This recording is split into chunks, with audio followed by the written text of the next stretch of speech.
হাজবেন্ডের হাতটা বুকের উপর নিয়ে বলতেছে যে তোমার সাথে আমার আর কোনোদিন দেখা হবে না। তো ভয়াবহ ব্যাপার, আপনি চিন্তা করতে পারছেন।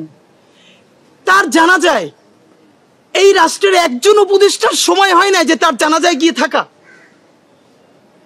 মেহেরিন ম্যামকে রাষ্ট্রীয় সম্মাননা দিয়ে যদি দাফন করা হতো তাহলে এই রাষ্ট্রের কি ক্ষতি হইতো? এই রাষ্ট্রের এত বুদ্ধি, সেই যে আঞ্চলিক কার্যালয় বসায়, এটা করে সেটা করে, এটুকুন বুদ্ধি হইল না? মেহেরিন ম্যাম উনি শিক্ষক, উনি বেঁচে যেতে পারতেন, বাচ্চাগুলোর বাঁচাই দিয়ে গিয়ে জীবনটা শেষ করে দিল। ওনাকে রাষ্ট্র সম্মান না জানালে কার সম্মান জানাবে? দেখেন, তাকে রাষ্ট্রীয় সম্মাননাও দেওয়া হয় নাই, একজন উপদেষ্টাও তার কবরে গিয়া তার জানাজায় গিয়ে উপস্থিত হইতে পারে নাই। এ রাষ্ট্র আমরা কবে বানাবো? এটা আমাদের জন্য লজ্জা। তো রাষ্ট্র এখন কি করবে আমরা জানি না। আপনাদেরকে বলি আরো একটা ভুল তারা কি করেছে। এই যে ইন্টারমিডিয়েটের পরীক্ষা চলতেছে, এইচএসসির পরীক্ষা, দেখেন এখানে যারা নিহত হয়েছে, আহত হয়েছে, এদের অনেক ভাই বোন তারাও তো নিশ্চয়ই এখন আছে। তো যার ভাই, যার বোন, খুব কাছের রিলেটিভ এইভাবে মরে গেছে, সে কিভাবে পরের দিন এইচএসসি পরীক্ষায় বসবে? একদিকে সে শোক দিবস ঘোষণা করেছে, অন্যদিকে সে পরীক্ষা চালায়। এই যে আমলাতন্ত্র, এই যে বুইরাদেরকে দেখতে পারি না, কারণ জন্ম নিছে বহু আগে, আমলাতন্ত্র দিয়ে রিটায়ারমেন্টে গেছে, এরপরে আবার এসে যোগ দিছে, বুদ্ধি তো আগের কালের। আর ভাই এখন ডিসিশন নিতে হয় 5 মিনিটে, এখন অফিসিয়ালি সেট আপ কইয়া তারপরে চা খাবেন, বিস্কিট খাবেন, মিটিং করবেন, এই দিন নাই। এখন হোয়াটসঅ্যাপে গ্রুপ কলে মানুষ 1 মিনিটে সিদ্ধান্ত নেয়, গুরুত্বপূর্ণ ডিসিশন নেয়। আপনি শোক দিবস ঘোষণা করেছেন, আপনি সাথে সাথে কি করবেন? সারা বাংলাদেশে পরের দিন শিক্ষা প্রতিষ্ঠানকে আপনি দোয়ার আয়োজন করতেন যে সকল শিক্ষা প্রতিষ্ঠানে দোয়া হবে, ক্লাস হবে না, শেষ। ঢাকা বোর্ডে আপনি পরের দিন পরীক্ষা স্থগিত করে দিতেন। সারা বাংলাদেশে দরকার নাই, শুধু ঢাকা বোর্ডে, যে ঢাকা বোর্ডে সবাই দোয়া করবে, পরীক্ষা স্থগিত না। একদিকে আপনি শোক দিবস ঘোষণা করলেন, এই দগদগে আমরা তো জানি না এখানে কার কার আত্মীয় এইচএসসি পরীক্ষার্থী। এইটা আমরা সবাই মিলে রাত্রিরে কথা বলতে বলতে রাত্রির 3টের সময় সিদ্ধান্ত আসলো, পরীক্ষা 10টায়, সকাল 8:30টায় ওয়েবসাইটে নির্দেশনা আসলো। এটা কি ভাই? এইটার কারণেই তো পরবর্তী দিন দেখেন ছাত্রলীগ, গুন্ডালীগগুলো গাজীপুর থেকে আরো বিভিন্ন জেলা থেকে লোকগুলো পাঠাইয়া আমাদের মাইলস্টোনের শিক্ষার্থীরা যখন শান্তিপূর্ণ আন্দোলন করতেছে, সেইখানে সেগুলো ঢুইকা তারা কোথার মধ্যে কি বলে, আমরা হাসিনারে ফিরিয়ে আনবো। কত বড় বদমাইশ দেখেন। গালাগালি অনেকবার তওবা করি, করবো না, ছাইড়ে দিতে চাই। নিজেরও ছেলে হইছে, এখন তো একটা বয়স আসছে, গালাগালির তো একটা পর্যায়ে আছে, কিন্তু গালি তো না দিলেও এখন গুণে হয়, এমন পর্যায়ে আসছে। মানুষ গেছে ময়ূর গেছে ঘর পোড়ার মধ্যে আলু পোড়া দিতে, বলে হাসিনারে ফিরিয়ে আনবে। হাসিনা তোর জায়গা মতো ঢুকাই দেওয়া দরকার ছিল সাথে সাথে। আমরা নিজেরা শিক্ষা সচিবের পদত্যাগ চাইছি, পদত্যাগ করানো হয়েছে, সবাই মিলে সচিবালয়ের মধ্যে ঢুকছে। কিরে ভাই, আর এই সরকার ভালো হয়েছে, মব করে না, এখন তো নিজেরাই সবচেয়ে বড় মবের শিকার। শিক্ষা মন্ত্রক সেখানে গিয়া পিটিপিটি করতেছে। 6 দফা মাইলস্টোনের শিক্ষার্থীরা দিছে, সরকার 6 দফায় মেনে নিছে। দেখেন, জনতার রাষ্ট্র যে একটু একটু প্রতিষ্ঠিত হয়েছে তার প্রমাণ হইলো অনেকে জিনিসটা ধরে নাই। 2 জন উপদেষ্টা, শিক্ষা উপদেষ্টা, আইন উপদেষ্টা মাইলস্টোনে গেলেন, 9 ঘন্টা অবরুদ্ধ করে রাখা হয়েছে। আমি তো মনে করি এটা জনতার বিজয়। দেখেন, রাষ্ট্রের হাতে এতটুকুন ক্ষমতা আছে, চাইলে ওখানে পিটাপিটি করে তাদেরকে বের করে নিয়ে আসতে পারতো। এটা তো সরকারের এই ক্ষমতা ছিল, কিন্তু এই যে সেইটা না করে 9 ঘন্টা তারা অবরুদ্ধ থাকলেন জনতার কাছে। এই যে ক্ষমতাসীনরা জনতার কাছে ছোট হয়ে থাকা, এইটাই জনতার রাষ্ট্র। এই রাষ্ট্রই আমরা বানাইতে চাই। আমরা বিএনপিরে বলতে চাই, আপনারাও যদি এরকম ভুল করেন, জনতা আপনাদেরকে আটকাবে, তখন ছাত্রদল, যুবদল পাঠাইয়া বা জামাতের কেউ আটকা পড়লে শিবির বা জামাতের পাঠাইয়া পিটাপিটি করে মুক্তি পাওয়া যাবে না। বুঝাইতে হবে, হাত পা ধরতে হবে, প্রয়োজনে একদিন অবরুদ্ধ থাকতে হবে, তারপর বেরিয়ে আসতে হবে। এটাই জনতার রাষ্ট্র, এই রাষ্ট্রটাই আমরা চাই। এবং আমরা সরকারকে ধন্যবাদ জানাইতে চাই যে তারা শত ঝুঁকি থাকা সত্ত্বেও মাইলস্টোনে গেছেন এবং অবরুদ্ধ থেকেছেন। এটা তো একটা আমরা তাদের প্রশংসা করছি। সব থেকে গুরুত্বপূর্ণ যে ব্যাপারটা আপনাদেরকে বলা দরকার, লাশ গুম। আমরা নিজেরাও এই ব্যাপারে দেখেন, ইন্ডিভিজুয়াল অ্যাক্টিভিজম একটা জিনিস। আমরা যখন কথা বলি, এটা তো ব্যক্তি না, একটা আমরা সংগঠন হয়ে কথা বলি। আমরা চাইলেই একটা আন্দাজে কথা বলতে পারি না। আমরা ভীষণভাবে বিভিন্ন স্টেট থেকে খবর নেওয়ার চেষ্টা করেছি। দেখেন, এই সরকারের হাজারটা দোষ ত্রুটি থাকা সত্ত্বেও এইটা কিন্তু হাসিনার সরকার না, এইটা ভারতের সেবাদার সরকার না, এইটা কিন্তু এখন আর্মি আর ডিজিএফ এর আয়নাঘরের রাষ্ট্র না। এই রাষ্ট্রটা এখন যেমনি ভাবে হোক জনতার রাষ্ট্র। এই যে সবাই বলছে, দেখেন যেটা হয়েছে, ওইখানে কি মেসাকারটা ঘটেছে, অনেকেই অনেককে দেখেছে, অ্যাম্বুলেন্স বের হয়ে যেতে, কিন্তু ওইখানের মানুষ মেন্টালি এত শক ছিল, গুনে গুনে লাশ বের করার মতো কোনো অবস্থা কারো ছিল না। এটা তো বাস্তবতা। আর্মি পর্যন্ত হিমশিম খেয়েছে। আর্মির 101টা সমালোচনা আছে, তবুও তো আমরা এই জায়গাটা প্রশংসা করতে চাই যে আর্মি ইভেন আর্মিদের যে ট্রেনিং ভালো, তারা পর্যন্ত ক্লান্ত হয়ে দেখছি মাঠে শুয়ে পড়েছে, আর পারতেছে না। দেখেন, আর্মির 101টা সমালোচনা আমরা করব, কিন্তু যেই আর্মি গত 11টা মাস ধরে ক্যান্টনমেন্ট থেকে বের হয়ে শুধু আইন শৃঙ্খলা বাহিনীর জন্য যেই সোলজার আমার ভাইয়েরা জান প্রাণ দিয়ে চেষ্টা করতেছে, তাদের মুখের দিকে আমরা তাদের প্রশংসা করতে হবে। প্রথমত কথা হইলো, এখানে লাশ গুম কি করে হওয়া সম্ভব? দেখেন, এইটা কিন্তু কাউরে রাস্তা থেকে গুম করে ফেলে নাই। এইখানে স্কুলে এই ক্লাসে ঠিক কতজন শিক্ষার্থী ক্লাস করতেছিল এর ডেটা কিন্তু পুরো স্কুল কর্তৃপক্ষের কাছেও আছে, প্রত্যেক বাবা মায়ের কাছেও আছে। কারণ কোন বাবা মা তার সন্তানরা স্কুলে পাঠাইছে সেই বাবা মা তো জানে, গার্ডিয়ানরা সামনে অপেক্ষা করতেছে। নাম্বার 1। নাম্বার 2 হইলো, এইখান থেকে যে লাশগুলো পাওয়া গেছে এখন পর্যন্ত আমরা মনে হয় 30 জন 29 জন অফিসিয়ালি ঘোষণা করা হয়েছে। আরো 6টা লাশ ডিএনএ স্যাম্পলিং এর জন্য সিআইডিতে যোগাযোগ করতে রাখা হয়েছে, ভালো করে বোঝা যাচ্ছে না। কিন্তু এই মৃত্যু আমরা জানি অনেকে বলবে, আমাদের বার্ন ইউনিটের যে ভাই বোনেরা আছে এরা অনেকেই সার্ভাইভ করতে পারবে না, আমরা তাদের জন্য দোয়া করি, ভয়াবহ অবস্থা তাদের। কিন্তু ব্যাপার হলো, এই যে লাশ গুম করা হচ্ছে এই কথাটা যারা বলছেন, একটা পরিবারও কি এসে বলেছে যে আমার সন্তান স্কুলে গেছিল তার লাশটা পাই না? ভাই, এটা তো কোনো পরিবার এসে বলতে হবে। এখন কি এই মিডিয়া, ধরেন আপনারা যারা মিডিয়া, বাংলাদেশে এমন কোনো মিডিয়া আছে যে কোনো পরিবার এসে বলবে আমার সন্তানরে পাই না, সেইটা মিডিয়া প্রকাশ করবে না? মিডিয়ার এত খারাপ অবস্থা তো এখন হয় নাই। মিডিয়া বাদ দেন, সামাজিক যোগাযোগ মাধ্যম, কোনো বাবা কোনো মা ফেসবুক লাইভে এসে বলেছে আমার সন্তানটার এখন পর্যন্ত পাই নাই? ধরেন স্কুল শিক্ষা প্রতিষ্ঠানও বললাম এটা গুম করতে চায়, আইন শৃঙ্খলা বাহিনী গুম করতে চায়, যার সন্তান সে তো গুম করতে চাইবে না ভাই।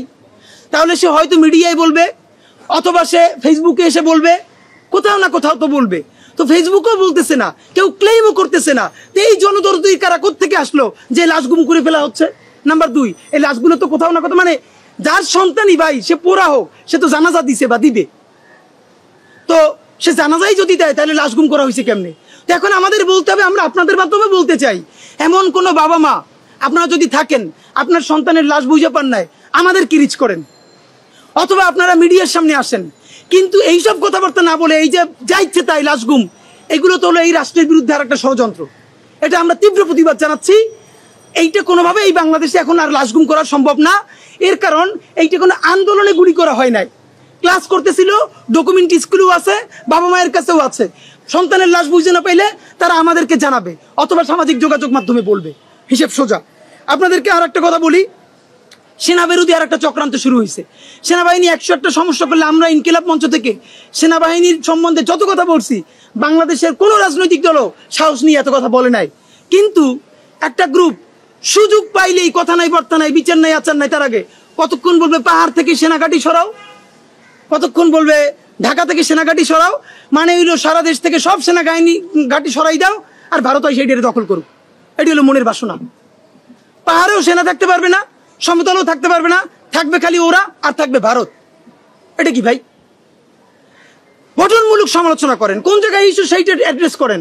মন চাইলে সেনাবাহিনীর উস্কাই দিলে, শত কথার মধ্যে একটা কথা বলি আপনাদেরকে, এই দেশের সেনাবাহিনী দুর্বল হয়ে গেলে লাভ কার বলেন তো? এই দেশ সেনাবাহিনী যদি দুর্বল হয়, লাভ কার আর লস কার? লস হইল বাংলাদেশের, লাভ হইল প্রতিবেশী দেশের। সুতরাং এই টনে যারা কথা বলে, এদেরকে বাংলাদেশের মানুষ যাতে চিনতে ভুল না করে, তাদের প্রতি বিনীত অনুরোধ জানাই রাখি। নতুন আর একটা ফাতরামি শুরু হয়েছে। এই ফাতরামিটা 1 বছর ধরে এই সুশীলরা করতেছে। আপনাদেরকে আবার মনে করি, আমাদের আনু মোহাম্মদ স্যারেরা, এই যে আমাদের ঢাকা ভার্সিটির ইংলিশ ডিপার্টমেন্টের এমিরিটাস প্রফেসর সিরাজুল ইসলাম চৌধুরী স্যারেরা, ভাই আমার জন্ম থেকে যেদিন তারে চিনি, সে কোনো সরকার চেনে না, প্রধানমন্ত্রী চেনে, সে খালি চেনে রাষ্ট্র, কেউ চেনে না। রাষ্ট্র খারাপ, রাষ্ট্র এইটা করছে, রাষ্ট্র এইটা করছে। তার সমস্ত শিষ্যরা হাসিনা যখন গুম করে, খুন করে, হত্যা করে, ধর্ষণ করে, দিনের ভোট রাত্রি করে, এমন কোন জঘন্য হত্যাকাণ্ড নাই করে না, ভারতের সেবাদাসগিরি করে, তাবেদারি করে, একদিনও বলে না এটা হাসিনা করে, এইটা আওয়ামী লীগ করে। কে করে? রাষ্ট্র। ওমা, এখন এরা হেদায়েত পেয়ে গেছে। এই 1 বছর ধরে এখন আর রাষ্ট্র বলে না, এখন বলে ইনুস করে, ইন্টারিম করে। মানে হিপোক্রেসির তো একটা চূড়ান্ত পর্যায়ে থাকা দরকার ভাই। বইরে হয়ে গেছেন, বইরে যাবেন। আল্লাহ রাসূলেরও বিশ্বাস যদি না করেন, তাও তো ন্যূনতম একটা চিন্তা করেন যে মানুষ ফাতরা বলে। আপনারা এতদিন বাচ্চাদেরকে এখন যেগুলো বোঝে, আপনাদের সারা জীবন বলছো। দেখেন আগে স্লোগান দিছে এইখানে, যেই রাষ্ট্র মানুষ মারে সেই রাষ্ট্র ভেঙে দাও। এখন আর রাষ্ট্র ভাঙতে বলে না, এখন বলে ইন্টারিম ভেঙে দাও। কেন ইন্টারিমের প্রতি তোরা তো জ্বালা কেন? তুই আগেও কইছো রাষ্ট্র ভাঙতে, এখনো কবি রাষ্ট্র ভাঙতে। হাসিনের আমলে কইছে রাষ্ট্র ভেঙে দাও, এখন কয় ইউনুসরে ভেঙে দাও, ইন্টারিমরে ভেঙে দাও, ভেঙে আনবি কেন? তোর ভারতরে আনবি মানে কি ভাই? কিন্তু এর একটা ভাব নেওয়ার চেষ্টা করে, এরা প্রচুর শুদ্ধ কথা বলে, রবীন্দ্রসঙ্গীত গায়, শান্তিনিকেতনে যায়, এরা আরবান এলিট, পশ, গুলশান, ধানমন্ডি, বাড়িধারায় তারা প্রচুর কালচার করে, আর্ট করে, কিন্তু মূলত যা করে ভারতের দালালি করে। তা আমরা যেহেতু ইংলিশে বলি না, এই জন্য তো পশ মনে হয় না। তো আপনাদেরকে যেটা বলি ভাই, আপনাদের মাধ্যমে বাংলাদেশের রাজনৈতিক দলের কাছে একটা বিনীত অনুরোধ করতে চাই। সেটা হলো, যে কোনো বিপদ আপদে আপনারা যে দলীয় প্রধান বা সেক্রেটারি সব জায়গায় যান, হসপিটালগুলোতে দেখেন আপনাদের সাথে লোক যায় 200-300। কি ভয়াবহ একটা অবস্থা হসপিটাল তৈরি হয়।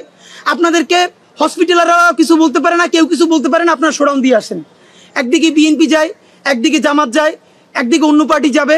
আপনাদেরকে একটা বিনীত অনুরোধ করি, এখন যদি নাও যায় তাহলেও আবার একটা রাজনৈতিক দলের সমস্যা আছে। জনগণ বলবে মানুষ মরে গেছে, বিএনপি যায় নাই, মানুষ মরে গেছে, জামাত যায় না, এনসিপি যায় না, আছে তারাও জ্বালায়। তো আমরা বরং জনতার আগে একটা অনুরোধ করি, জনতার তরফ থেকে রাজনৈতিক দলেরও বলি, এখন থেকে যত এরকম আমাদের বড় কোনো বিপর্যয় ঘটবে, ভলান্টিয়ারিং করার জন্য আপনারা বাইরে আপনাদের প্রশিক্ষণপ্রাপ্ত কর্মী দেন, বাইক সার্ভিস দেন, অন্যান্য সাপোর্ট দেন।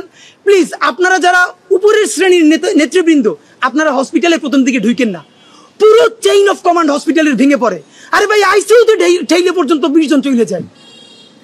আইসিইউতে ইনফেকশন হইলে আপনার তো এই দায় নেওয়া লাগবে, কিন্তু ডাক্তাররা ভয় আপনাদেরকে বলতে পারে না।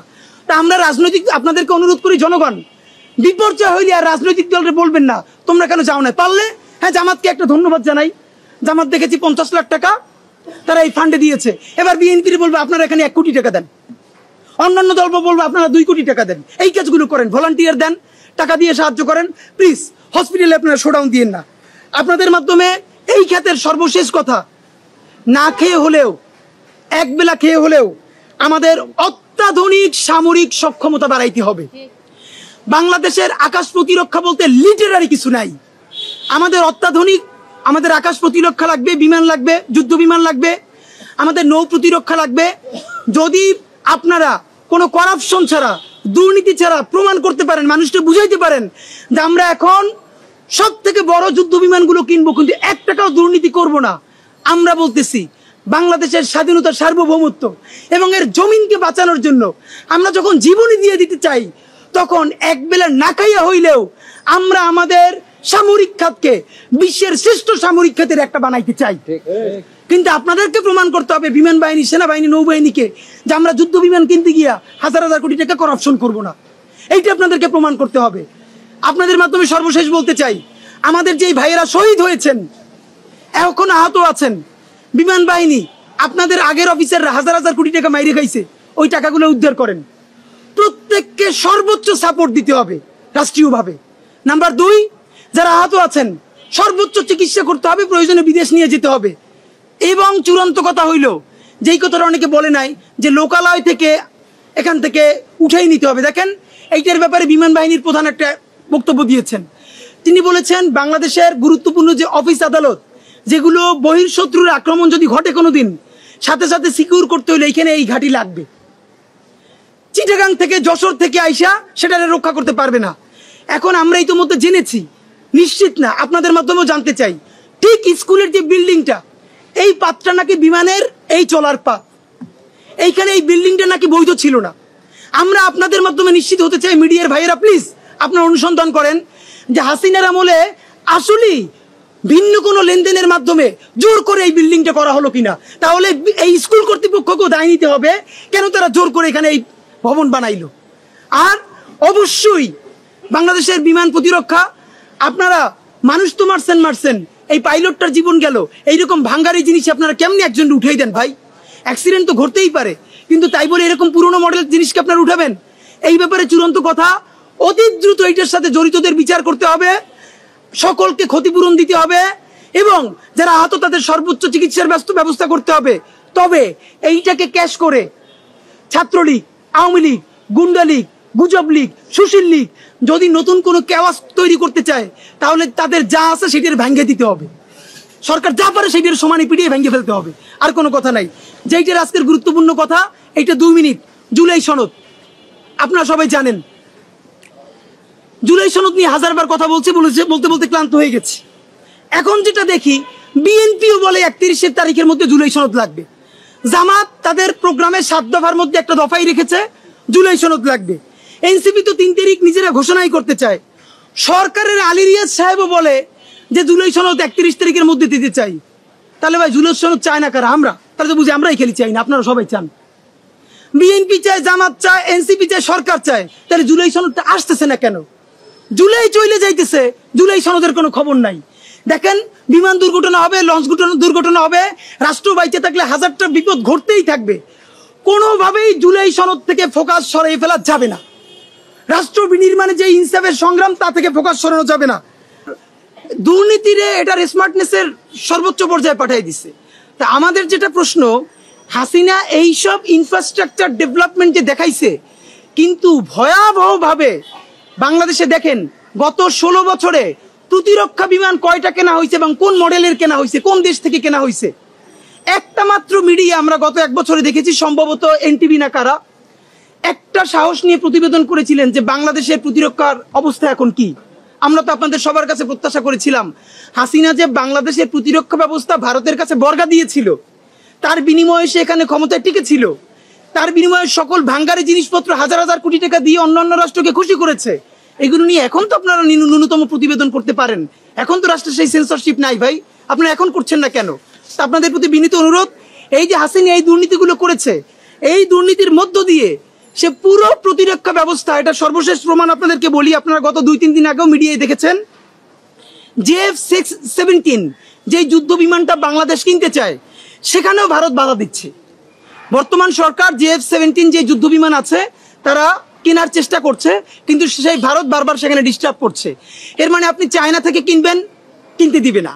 মানে আপনি যাই কিনবেন, আপনারে হামলা করলে করবে ভারত, আপনি ন্যূনতম তার বিরুদ্ধে একটা প্রতিরক্ষা করে তুলবেন, সেইটাও কোন বিমান দিয়ে গড়ে তুলবেন সেটা ভারত বলে দিবে। মানে কি এক অদ্ভুত ব্যবস্থার মধ্যে আছি।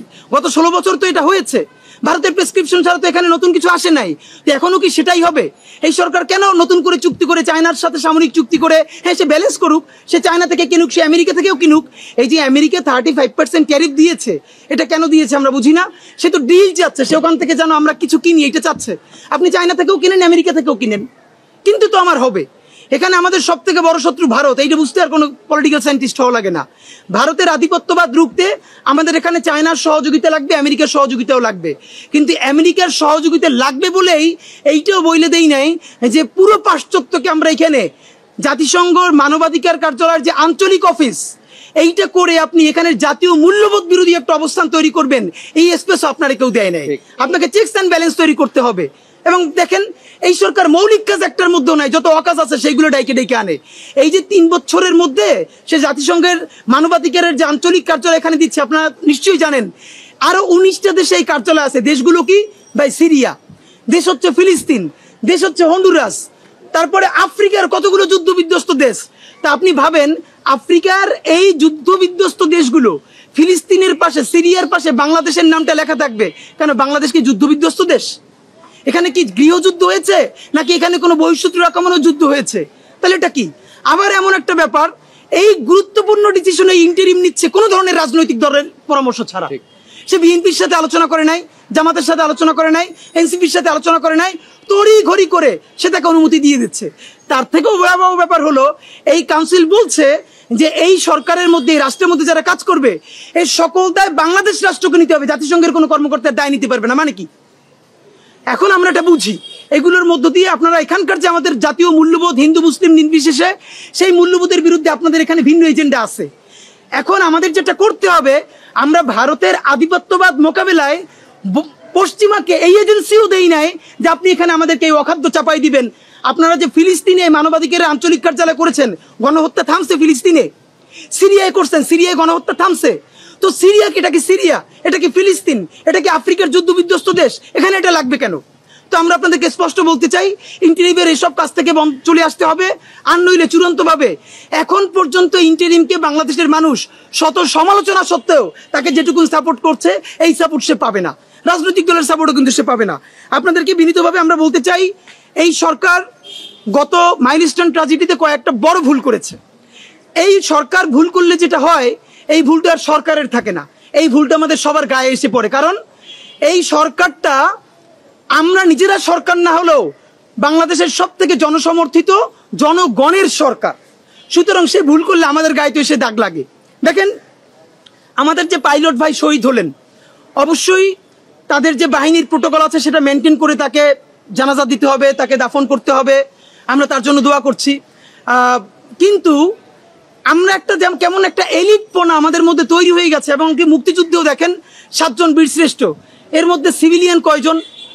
মানে যুদ্ধ যখন হবে তখন অবশ্যই সামরিক যারা বাহিনীতে আছেন তারা তো যুদ্ধ করবেনই, কিন্তু যেই লোকটা কোনো ট্রেনিং ছাড়া অস্ত্র হাতে তুলে জীবন দিয়ে দিল, তারা আপনি ইকুইভ্যালেন্ট করতে আপনার কাছাকাছি প্যারালাল করলে শত্রু মনে হয়? মানে আপনাদের মধ্যে কি এই যে একটা এলিটপনা যে আমি সামরিক খাতের, এইটা থেকে আমরা কি বাংলাদেশে বের হতে পারবো না? আপনারা ভাবেন। এবং আমাদের একটা ব্যাপার যে প্রত্যেক জায়গায় আমাদের একজন হিরো বানাইতে হবে, প্রত্যেক গল্পে যেমনি হোক। ফেসবুকে আমাদের এই যে মেহেরিন ম্যাম, মানে এটা তো আমাদের বলা আমাদের জন্য কঠিন, তার 2টো সন্তান, এই 2টো সন্তানকে, এবং তিনি চাইলেই ওখান থেকে বের হয়ে যেতে পারতেন, তিনি সেই এক্সিট নিতে পারতেন। তিনি তার ছাত্রদের দিয়ে তাকাইয়া, তার বাচ্চাগুলোর দিকে তাকাইয়া নিজের জীবনটা শেষ করে দিলেন। তিনি অন্তত 20টা বাচ্চার জীবনকে বাঁচিয়েছেন, আল্লাহ বাঁচিয়েছেন। তিনি সর্বোচ্চ চেষ্টা করলেন, নিরাপত্তার চাদরে বাচ্চাদেরকে বুকের মধ্যে জড়াইয়া প্রত্যেককে বের করলেন। সেই 20টা বাচ্চাকে বের করতে গিয়া তার সারা শরীর ঝলসে গেল। বার্ন ইউনিটে গিয়ে তার হাজবেন্ড বলল যে তুমি তো সন্তান 2টি এতিম করে দিলা আমার। সে বলল আমার সন্তান 2টি এতিম করলাম, কিন্তু আরো যে 20টা বাচ্চা ছিল ওরাও তো আমার সন্তান, আমি কি ওদেরকে এতিম করব? কিন্তু কত টাকা দিয়ে কোন বিমান কেনা হলো আর সেই কোন বিমান জনগণের মাথার উপরে ভেঙে পড়লো, এইটা জানার ন্যূনতম এখতিয়ার তো রাষ্ট্রের জনগণের আছে। কারণ এই বিমান, এই নৌজাহাজ সবই তো রাষ্ট্রের টাকায়, জনগণের টাকায় কেনা হয়। তো আমরা আপনাদেরকে শুধু একটা কথা বলি, এই ব্যাপারে অনেক কথা হচ্ছে, কিন্তু আমরা কি একটা কথাও বলছি মাইলস্টোন ট্র্যাজেডির পরে যে এদের বিচার হবে, সবই হবে, কিন্তু বর্তমানে আমাদের আকাশ প্রতিরক্ষার দুর্বলতাটা কেমন? আপনি ভাবেন বর্তমানে যে আমাদের যুদ্ধ বিমান যেটা ওখানে ক্রাশ করলো, এটা তো যুদ্ধ বিমান, একটা ফাইটার জেট, এবং এই ফাইটার জেটের যে মডেলের বয়স, এটা আমাদের এই জেনজি যারা আছে তাদের অনেকের বাপের বয়সেরও বেশি। মানে জেনজি যারা, তাদের যে বাপের বয়স তার চেয়ে ওই মডেল পুরনো। 90-এর পরে দুনিয়ার আর কোনো দেশে এগুলোর কোনো মানে প্যাটার্ন চলেই না এভাবে। আপনি এরকম সেকেলে একটা বিমান দিয়ে, যুদ্ধ বিমান দিয়ে আপনি চালাইতেছেন, এবং কোনটা আপনার প্রতিবেশী দেশ হইল যে পৃথিবীর 4র্থ সামরিক শক্তিতে, আর সেইখানে আপনি কটকটি মার্কা এইসব যুদ্ধ বিমান দিয়ে, মানে এগুলোর মানে কি? যদি না পারে বলবেন আমার সিঙ্গাপুর তো এরকম থেকে চলে এসেছে, বলেছে আমাদের এরকম সামরিক খাত পালতে পারবো না, এর চেয়ে আমরা এটার চিকিৎসা খাতে খরচ করি। তা আপনারা যদি একটা লিটারারি ভালো সামরিক খাত তৈরি করতে পারেন তাহলে করবেন, আর নইলে সমস্ত সামরিক খাতের টাকা বাংলাদেশের শিক্ষা ব্যবস্থায় আর চিকিৎসা ব্যবস্থায় আপনারা ট্রান্সফার করে দেন। বাংলাদেশের শিক্ষা ব্যবস্থা উন্নতি হয়ে গেলে, চিকিৎসা ব্যবস্থা উন্নতি হয়ে গেলে সিঙ্গাপুরকে আমরা ছাড়াই যেতে পারবো, সময় লাগবে 10 বছর। তো আপনি প্রতিরক্ষা খাতে সব থেকে বেশি খরচও করতেছেন, কিন্তু কিনতেছেন ভাঙ্গারি বিমান, ভাঙ্গারি নৌজাহাজ, আর শিক্ষা খাতেও বরাদ্দ হইতেছে না, চিকিৎসা খাতেও বরাদ্দ হইতেছে না। মাত্র মানে 2000-এর অধিক মানুষের জন্য বাংলাদেশে রাষ্ট্রীয়ভাবে একজন ডাক্তার, এই দেশের মধ্যে আমরা বসবাস করি, তাহলে এটা দিয়ে হবে কি? তো আপনাদেরকে যেটা আর একটা চোখে দেখায় ব্যাপার, এই যে নতুন এসছে একটা নতুন ন্যারেটিভ, দেখেন এই আর্মি, এই ইন্টারিম, এই উপদেষ্টা যারা যা বলে উল্টোপাল্টা, এদেরকে কেউ আমরা ধরি না, এমন কোনো জায়গা নাই। কিন্তু এদের বিরুদ্ধেও যখন ষড়যন্ত্র হয় সেটা তো আমাদেরকে বলতে পারতে হবে। একটা ব্যাপার হলো এই যে হাসিনার উন্নয়ন বলে বাংলাদেশে যা গিলানো হয়েছিল 16 বছর ধরে, এই পদ্মা সেতুর উন্নয়ন, আমাদের রূপপুর, আমাদের স্যাটেলাইট, দেখেন স্যাটেলাইট করেছে বাপের নামে, সেই স্যাটেলাইটের 1 পয়সার উপকার বাংলাদেশে পেয়েছে কিনা আপনারা মূলধারার মিডিয়া গত 1 বছরও কি সেটার একটা প্রতিবেদন করেছেন? যে কত হাজার কোটি টাকা খরচ করে স্যাটেলাইট পাঠানো হয়েছিল, সেটার মেয়াদ কত বছর আর কতদিন চলবে, সেই স্যাটেলাইট থেকে আমরা আসলে কয় টাকা রিটার্ন পেয়েছি? বলেছিল বিদেশেও ভাড়া দিবে, কোথায় ভাড়া দিয়েছে? এমন ভাবে করাপশন তারা শিখেছে, শিখলে আসলে আওয়ামী লীগের মতোই শিখতে হয় করাপশন। এই জন্য তো বিএনপি আসলে করাপশন করেও পারবে না, ওই বুদ্ধিও নাই, এর চেয়ে তার হেদায়েতের পথে থাকাই ভালো।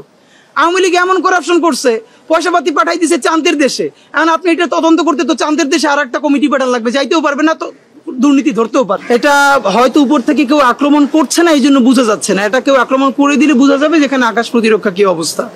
তা আমরা আপনাদের কাছে যেটা বলতে চাই, দেখেন আমরা গত 1 বছর ধরে রাষ্ট্রের অনেক সংস্কারের কথা বারবার বলেছি। শিক্ষা খাতে সংস্কার লাগবে, এটা লাগবে, আমলা লাগবে, পুলিশের সংস্কার লাগবে, বিচার বিভাগের সংস্কার লাগবে, পুরো কাঠামোতে। কিন্তু যেই কথাটা রাজনৈতিক দলও ঝুঁকি নিয়ে বলছে না, সেটা হলো আমাদের সামরিক খাতের সংস্কার। সামরিক খাতের সংস্কার অবশ্যই এর মধ্যে সেনাবাহিনী আছে, বিমান বাহিনী আছে, নৌবাহিনী আছে। এটাকে দুটো কাজ করা হয়েছে। এর উচ্চ পদস্থ কর্মকর্তাদেরকে ফ্যাসিবাদী গোষ্ঠী হাসিনা, তার সাথে ভারত, তারা পুরো এমন একটা সেটআপের মধ্য দিয়ে নিয়ে গেছে যে এরকম কিছু কিছু ব্যক্তিকে শত শত কোটি টাকার সুবিধা দিয়ে কিনে নিয়ে পুরো এই বাহিনীগুলোর প্রফেশনালিজম নষ্ট করে ফেলা হয়েছে। এইখানে যে ব্যক্তি প্রধান ছিল না এই বাহিনীগুলোতে, প্রতিষ্ঠান প্রধান ছিল, এটাকে প্রতিষ্ঠান হিসেবে ফাংশন করতে দেওয়া হয় নাই। ফলে যেটা হচ্ছে, আমাদের যে আওয়াজটা তোলবার কথা ছিল আমাদের সামরিক খাতের সংস্কার, দেখবেন কেউ আর্মির সংস্কার নিয়ে কথা বলছে না, বিমান বাহিনীর সংস্কার নিয়ে বলছে না। আর্মি নিয়ে টুকটাক বলে, কারণ আর্মি রাস্তায় থাকে, যখন আর্মি ঝামেলায় হয় তখন বলে। কিন্তু আমরা তো এটা সত্য যে গত বিমান বাহিনীর যিনি প্রধান ছিলেন প্রত্যেকের ব্যাপারে কম বেশি এলিগেশন ৩,০০০ কোটি টাকা আত্মসাৎ করেছেন। তো এইটা ফিগার কত, আসলেই করেছে কি করে নাই, এই ব্যাপারে রাষ্ট্র কোনো শ্বেতপত্র প্রকাশ করেছে? দেখেন, বিমান বাহিনীর করাপশনগুলো হলো, এরা যেহেতু বড় বড় যুদ্ধ বিমান কেনে, প্রতিরক্ষা খাতে কিনে, এইখানে এত বেশি টাকার করাপশন হতে পারে এটা জনগণের জানাও সম্ভব না, এর কারণে এগুলো প্রকাশ্য করা হয় না। লাশগুলোর যে চেহারা হয়েছে, চুমু খাওয়া তো দূরের কথা, অনেকগুলো লাশকে ডিএনএ স্যাম্পলিং এর মাধ্যমে ঠিকই করা যাচ্ছে না। আমরা আল্লাহর কাছে দোয়াই শুধু করছি যে আল্লাহ বাংলাদেশকে ন্যূনতম নিরাপত্তা এবং একটা ইনসাফের রাষ্ট্র বানানোর যে সংগ্রাম, সেটা যেন আমাদের সবাইকে সাথে নিয়ে কবুল করেন। এছাড়া আসলে আমাদের আর বলবার কিছু নাই। দেখেন, এখানে অনেকগুলো গুরুত্বপূর্ণ ইস্যু আমাদের চোখে আবার নতুন করে আঙুল দিয়ে দেখিয়েছে। গত 1 বছর ধরে এই মাইলস্টোন ট্র্যাজেডি আমাদেরকে যেটা দেখাচ্ছে, আপনারা অনেকে খেয়াল করবেন যে আমরা প্রতিটা ঘটনা থেকে যে কোনো শিক্ষা নেই না, এটাই আমাদের জীবনে ভয়াবহ বিপর্যয় ডেকে আনে। ওই যে সাইকেল যারা সারায় দেখবেন, তারা টিউব নষ্ট হয়ে সেটাকে রিপেয়ারিং করলে গামলার মধ্যে পানি দিয়ে আবার চুবাই চুবাই দেখে যে কোথাও ছিদ্র আছে কিনা সারানোর পরে। এত বড় একটা রাষ্ট্র, তার বিমান, তার নৌ, তার সেনা, তার প্রতিরক্ষা, আকাশ প্রতিরক্ষা কেমন অবস্থায় আছে, কি আছে, মানে লিটারারি এক কথা বললে বাংলাদেশের আকাশ প্রতিরক্ষা বলতে আসলে কিছু নাই। আপনি কি কিছু প্রিন্ট করাতে চান? প্রিন্টস এন্ড কর্পোরেশন আপনার সব প্রিন্টিং সমাধান নিয়ে এসেছে। মগ, পানির বোতল, টি-শার্ট, টাইলস, ফটো ফ্রেম, আমরা সবকিছু প্রিন্ট করি আপনার পছন্দের ডিজাইন, আপনার স্টাইলে। প্রিন্টস এন্ড কর্পোরেশন, আপনার প্রিন্টিং সলিউশন, সব সময় আপনার পাশে।